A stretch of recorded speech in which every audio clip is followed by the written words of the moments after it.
We'll come back to Europe now and hear from somebody who's spoken passionately about the dire situation of Iranian youth and in support of their fight for freedom. Please welcome Member of European Parliament, Francisco Guerreiro.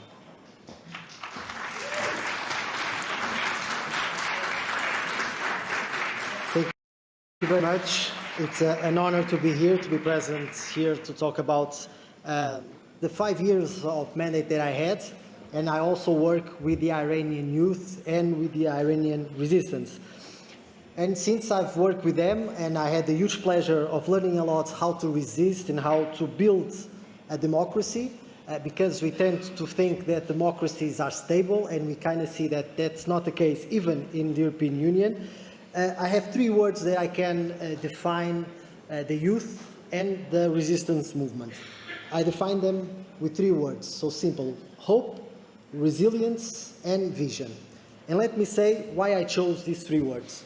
Hope, because we need to dream about a secular democracy, but that dream is not new. So we saw that dream being built at 1950s with Mossadegh, and in 53 that dream shattered with the coup d'etat that was also led by the forces of the Occidental, so mainly the US and British forces that opposed this dream.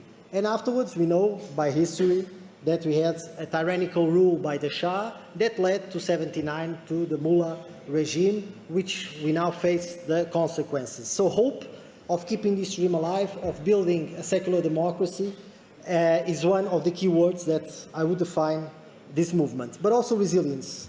As we saw, there are thousands of people inside Iran that are willing to also put their lives at stake to defend this dream. And also here on the diaspora, the movement that is being brought up is made by the huge efforts, sometimes voluntarily, of thousands of Iranians. But let's not forget that hope and resilience, without it, it's nothing but a wishful dream. And so vision is also very important to establish this transitional and not a vacuum of power when this revolution really happens in Iran. So the 10-point plan proposed by Mrs. Rajavi is one key aspect that we should also take into consideration as politicians, especially as EU legislators. And I would emphasize the role of women and youth in this plan.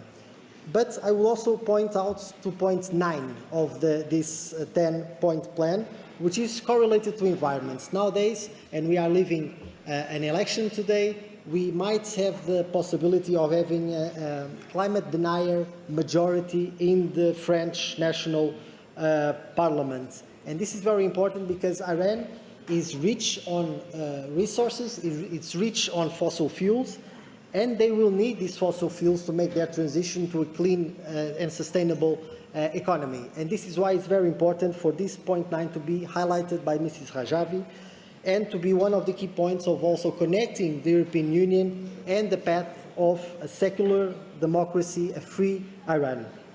And since I'm ending my office mandate that was from 5 years, I will give 3 advices to the next commissioners, to the next EU leaderships, and also to my colleagues on the parliaments.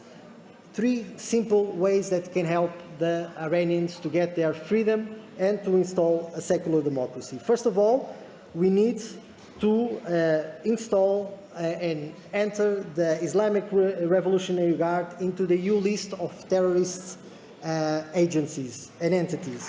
Without this,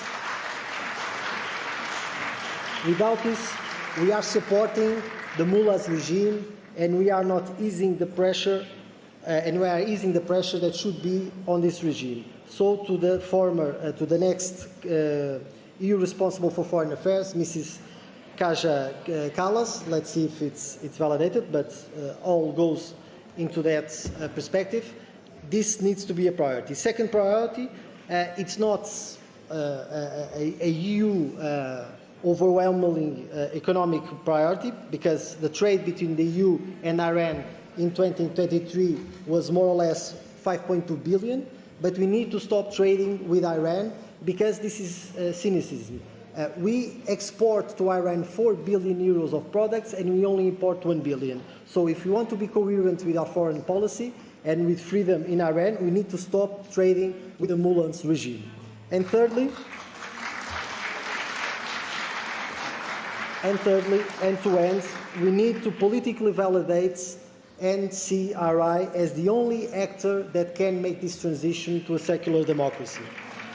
So, the next president of the European Commission, the next president of the European Council, but also the parliamentary that I represented for 5 years needs to establish ties to secure and to protect and to make this transition possible with the only viable political solution, that is the leadership of Mrs. Rajavi. So I would say that we have a path. Iran will be free sooner or later. Let's make it sooner, and let's hope that all together we'll go to Tehran to enjoy the beauties of that country.